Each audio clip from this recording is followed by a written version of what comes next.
శ్రీకాళహస్తీశ్వర ఆలయంలో హుండీ లెక్కింపులో భాగంగా నేడు బుధవారం 500 రూపాయల ప్రత్యేక రాహుకేతు పూజా మండపంలో అధికారులు హుండీ లెక్కింపు కార్యక్రమాన్ని నిర్వహించారు. ఈ కార్యక్రమంలో పారిశుద్ధ్య కార్మికులు, బాలాజీ సేవా ట్రస్టు, భ్రమరాంబిక సేవా సమితి ఇలా సుమారు 300 మంది ఉచిత సేవకులు పాల్గొన్నారు.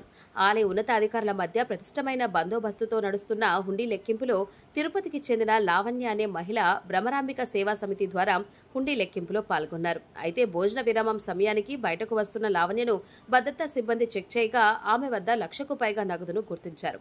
వెంటనే సదరు మహిళను భద్రతా సిబ్బంది ఈవో బాపిరెడ్డి ఆదేశాల మేరకు పట్టణంలోని పోలీస్ స్టేషన్కు తరలించారు.